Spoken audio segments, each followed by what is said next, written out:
Bravo à mon tonton. Il va être trop heureux. Est-ce que j'ai pas reçu un message de sa part? Je vais vérifier si j'ai pas reçu un message de sa part. Il m'a envoyé un message. Il m'a envoyé un audio. Attends, c'est une légende. Attends, je vous fais écouter le tonton. Il va falloir nous respecter.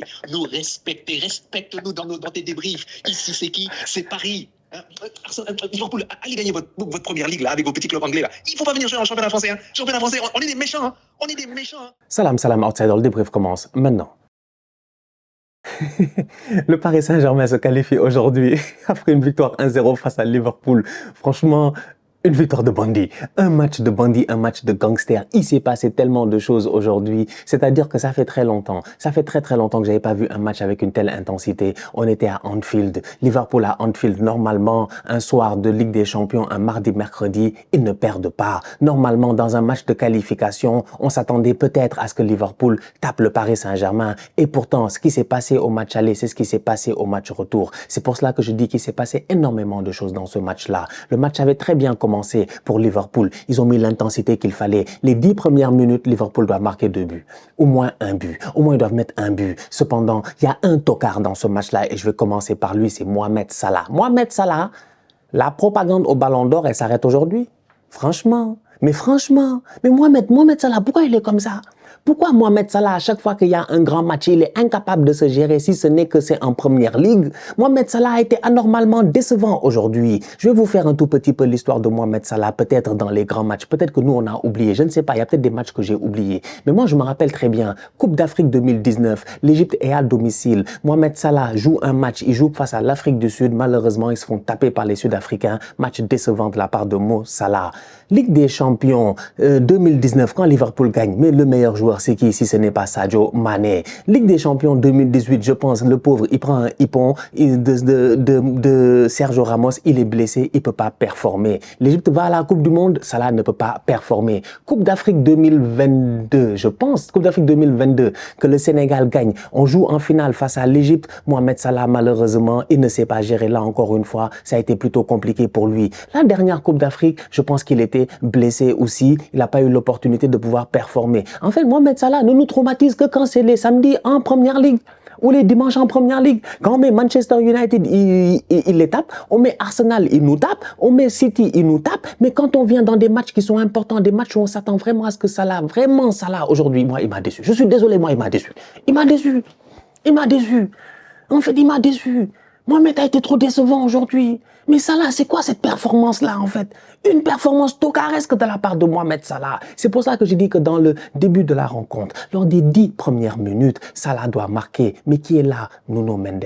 Superbe tacle de Nuno Mendes dans la surface de réparation pour empêcher Salah de marquer. Sinon, mis à part cette occasion-là, Salah n'a rien foutu pendant 120 minutes. On était la propagande du Ballon d'Or de rien du tout. Il peut finir meilleur buteur de première ligue s'il veut, il peut claquer 10 buts de plus, il peut finir 3e meilleur buteur de l'histoire du championnat ou 4e meilleur buteur de l'histoire du championnat. Il peut faire ce qu'il veut cette année, gagner la première ligue. Franchement, bravo à lui, mais malheureusement, ça se jouait ce soir. Et ce soir, Mohamed Salah a été anormalement, encore une fois, décevant. Il n'a pas été bon, il ne s'est pas géré. Je le cherchais, le pharaon. Je cherchais le joueur qui allait déstabiliser une équipe du Paris Saint-Germain. À l'aller, il a été fantomatique. Au retour, il a été fantomatique. En face de lui, aujourd'hui, il s'est fait bouffer par Nuno Mendes. Salah n'a eu que 2 occasions face à Nuno Mendes. La frappe en début de rencontre qui est contrée, le crochet, l'accélération quelques secondes plus tard. Sinon, mis à part ça, Nuno Mendes a gagné tous ses duels face à Mohamed Salah. C'est la star de l'équipe. On parlait de lui pour le Ballon d'Or. On parlait même d'un renouvellement de contrat. Il n'y aura pas de renouvellement de contrat. Tu vas renouveler son contrat pour aller où? Ils vont renouveler son contrat pour aller où? C'était un grand match, on l'attendait aujourd'hui, sincèrement. Moi, je n'ai pas compris la performance de Salah. Non-performance de sa part. Le Paris Saint-Germain a subi la terreur d'Anfield pendant 10 minutes. Ils n'ont pas paniqué. Ils ont tenu. Mais les Parisiens m'ont impressionné. Je ne savais pas qu'ils avaient ce mental-là, franchement. Moi, le Paris Saint-Germain que je connais, c'est un Paris Saint-Germain qui, normalement, dans des matchs comme cela, ils s'effondrent comme des châteaux de cartes. comme des châteaux de cartes. C'est un Paris Saint-Germain qui n'est pas capable de tenir. Et pourtant, ils ont tenu. Ils ont tenu pendant 10 minutes. À la 12e minute, Ousmane Dembélé est venu claquer un but. C'est le seul but de la rencontre. C'est le but qui leur permet de revenir à zéro et d'aller finalement en prolongation. Le Paris Saint-Germain est à saluer. Et ça, on l'avait déjà dit. Ce PSG de Luis Enrique a complètement changé. Vous avez vu le PSG aujourd'hui en première mi-temps. Autant Liverpool, pendant les 10 premières minutes, ils doivent mettre 1 ou 2 buts. Autant le PSG, entre la 10e et la 45e, ils doivent mettre 3 buts. Barcola, 1 contre 1 face à Alisson, il frappe sur le gardien. Ousmane Dembélé doit marquer, il ne se gère pas. Il y a un autre boy aussi, je ne sais pas, il y a au moins 3. Je pense, Kvaratskhelia, le ballon revient en retrait. Il doit mettre ça en pleine lucarne, il envoie le ballon en haut. Mais le Paris Saint-Germain aujourd'hui, en première mi-temps, après la tempête de Liverpool, la tempête de Anfield, c'est eux qui ont géré le game. C'était eux les meilleurs. Je suis désolé, c'était eux les meilleurs. Ça, ce n'est que la première mi-temps.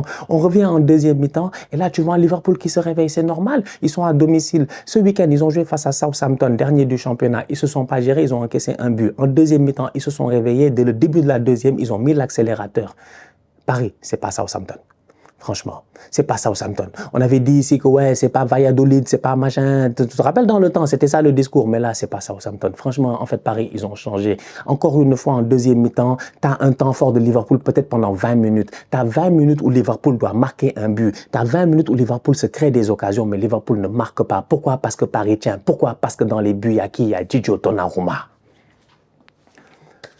Vous l'aviez traité de tocard, de nulard, au match aller. Vous aviez dit que c'était la faute de Donnarumma. Que si en fait Harvey Elliott avait marqué, c'est la faute de Donnarumma, parce que Donnarumma devait faire des arrêts et tout cela. Mais aujourd'hui, sincèrement, s'il y a un supporter du Paris Saint-Germain qui ne plébiscite pas Donnarumma, c'est qu'il est malhonnête. Donnarumma a fait une top rencontre de football. Une top rencontre de football. En deuxième mi-temps, il a été sensationnel, franchement. Il a fait les arrêts, les sorties, tout ce qu'il fallait. Les centres à gauche et à droite, c'est lui qui venait, il sortait. Les boys de Liverpool, sous les coups de pied arrêtés, ils étaient 2 ou 3 sur lui. Donnarumma venait, il mettait son point. Franchement, une top rencontre de Donnarumma qui a été très serein. Une top rencontre de la part de Pacho aussi qui a été très serein. Il est calme, il est posé. Lui, c'est un vrai chef de gang. C'est un vrai chef de gang, lui. Sincèrement, c'est un vrai... Lui, il ressemble au... Le frérot, là, qui est dans...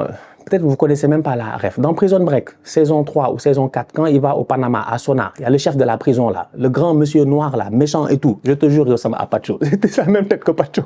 Pacho, c'est un fou. Pacho, aujourd'hui, il était chaud. Il était chaud, il était très très chaud. Il a sorti une bonne performance et défensivement, ça a amené cette sérénité-là. C'est un Paris Saint-Germain qui, je répète encore une fois, en début de deuxième mi-temps doit encaisser, il n'encaisse pas. En début de rencontre, doit encaisser, il n'encaisse pas. C'est un PSG qui est resté solide dans ses bottes. Franchement, ils sont à saluer. Liverpool, de leur côté, ils sont décevants. Pourquoi? Parce que Liverpool, à chaque fois qu'ils avaient l'opportunité de claquer un but, il n'y avait que des tocards sur le terrain. Diogo Jota a fait un match qui est un non-match.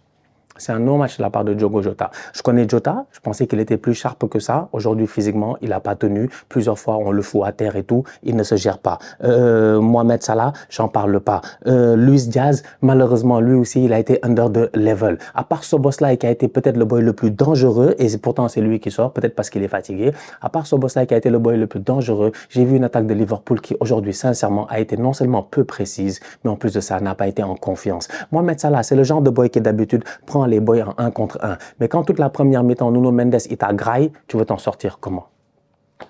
Tu veux t'en sortir comment? Alors qu'en face de l'autre côté, t'as que des top performances.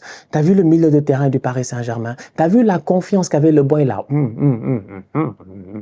Les boys qui jouent comme ça. Les boys qui jouent avec la langue. Bon, la langue dans les boys qui mettent leur langue là-bas, là, qui veulent pas se mordre la langue quand ils jouent. C'est les boys les plus dangereux au football, franchement. Et le boy Neves, il fait partie de ces boys-là. Neves et Vitinha au milieu de terrain. Aujourd'hui, sincèrement, mais c'était très fort. C'était très, très fort. C'était du high level. C'était très posé. C'était calme, c'était posé. À chaque fois qu'il y avait tempête de Liverpool, ils récupéraient le ballon. Paris gardait le ballon. Moi, je pensais que Paris allait jouer en contre. Ils n'ont pas joué en contre. Ils gardaient le ballon. Ils jouaient la possession. Ils essayaient de trouver des espaces. Non, mais franchement, moi, ils m'ont bluffé. Ils m'ont bluffé. Top performance de la part de Vitinha, top performance de la part du boy João Neves. Il a été très très fort, mais excellent. Fabien Ruiz a fait son match heureusement, mais bon, il n'a pas été extraordinaire. Mais là où j'ai encore été le plus bluffé au niveau du Paris Saint-Germain, j'en avais parlé la dernière fois, c'est que c'est une équipe de caméléons. Vous avez vu la ligne offensive, vous avez vu la manière à laquelle devant ça marche. C'est-à-dire que autant Ousmane Dembélé frappe son penalty, on ne sait pas, il se positionne comme un gaucher, il frappe comme un droitier. C'est Ousmane Dembélé. Il se positionne comme un gaucher, il frappe comme un droitier. C'est Ousmane Dembélé. Ça, nous tous, on le sait. Je ne sais pas de quel pied je frappe. Je m'appelle Ousmane Dembélé. T'as vu les permutations, frère? Dembous commence le match en pointe. Il finit la mi-temps à droite. Barcola finit dans l'axe. On commence la deuxième mi-temps. Kvaratskhelia vient dans l'axe. Barcola va à gauche. Dembélé va à droite. On finit la deuxième mi-temps. Dembélé est à gauche. Barcola est sorti. Kvaratskhelia est passé à droite. C'est du fou. Tu ne sais pas c'est qui l'attaquant. Tu ne sais pas c'est qui l'attaquant. Donc du coup, ça pose énormément de problèmes aux joueurs de Liverpool. C'est comme ça qu'Ousmane Dembélé va claquer son but à la 12e minute, en fait. C'est un Ousmane qui dézone, qui descend en bas, qui remonte, et puis les boys, ils sont comme, bon, bref, il n'y a pas d'attaquant de pointe, pas besoin de se fatiguer et tout. Konaté vient faire une bêtise, une erreur, malheureusement, et puis Ousmane vient claquer son but. Une équipe du Paris Saint-Germain qui joue sans numéro 9. Une équipe du Paris Saint-Germain qui attaque à 11, qui défend à 11. C'est ça la force de l'équipe de Luis Enrique. Ils sont difficilement jouables, et ça, je l'avais déjà dit. Quand tu as des grands centraux, Van Dijk, Konaté, tout ça, vous faites les guerriers et les grands et tout, tu sais même pas qui tu vas prendre. Les boys, ils fuient le contact. 1, 2, 3, Fabien Ruiz, il vient, il se greffe. Donc, du coup, tu as une ligne de 4. Tu as des boys qui collent la ligne, ils attendent l'isolation. Quand ils arrivent face au latéral, ils le dribblent, ils font la différence. Franchement, c'est une top performance de la part du Paris Saint-Germain aujourd'hui, globalement parlant, en fait. Offensivement et défensivement, ils ont été très, très forts. Liverpool, ils ont tout simplement été insuffisants. On peut en vouloir à Arne Slot. Quand tu vois la rentrée de Darwin Nunez, mais que fait-il sur le banc? Mais que fait-il sur le banc? Mais c'est Darwin, il aurait dû commencer ce match-là. C'est Darwin, il aurait dû mettre des coups et tout ça. Après, Jota, il rentre pour les finir. Mais Jota n'a rien foutu. Il a rien foutu, Jota. Absolument rien. Mais vraiment nada, le Jota. Il a rien foutu. Donc du coup, moi, j'estime que peut-être que Darwin aurait dû commencer ce match-là. Ça aurait peut-être aidé cette équipe de Liverpool-là à être un peu plus dangereuse. Blessure de Trent Alexander-Arnold qui leur a peut-être fait du mal, mais on peut même pas le dire parce que derrière, il y a eu des occasions de Kwanza. Il a touché le poteau. Kwanza, il a eu une tête. Surtout les coups de pied arrêtés, par contre, Paris, ils sont nuls. Hein. Ça, par contre, faut en parler. Hein. Paris, sur coups de pied arrêtés, ils sont très, très nuls. Liverpool, à chaque fois, ils avaient un joueur qui était libre et ça, c'est pas normal. Robertson a failli marquer. Kwanza a failli marquer. Van Dijk a failli marquer. Luis Diaz a failli marquer. À chaque fois que Liverpool a failli marquer, en fait, c'était sur coup de pied arrêté. On était là, on a vu tout le match. Hein. Franchement, on était là, on a vu tout le match. Sincèrement. Que veux-tu? À chaque fois que Liverpool, ils ont failli marquer, c'était sur coup de pied arrêté. Sincèrement.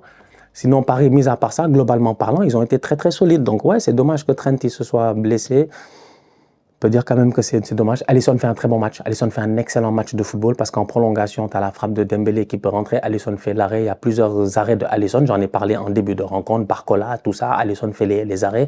Et Donnarumma aussi fait une top rencontre. Autant à l'aller, il a été critiqué. Autant là, au retour, il a été exceptionnel. Mais au-delà de cela, c'est le fait qu'il arrête 2 pénaltys. Il fallait le faire. Il a été clutch, le Donnarumma. Vous l'avez trop insulté la semaine passée. Peut-être faut l'insulter comme ça à chaque semaine. Parce que franchement, aujourd'hui, les 2 pénaltys qu'il arrête, c'est bien. Darwin qui rate son pénalty. C'est un joueur qui de temps en temps manque de confiance. Malheureusement, il se gère pas.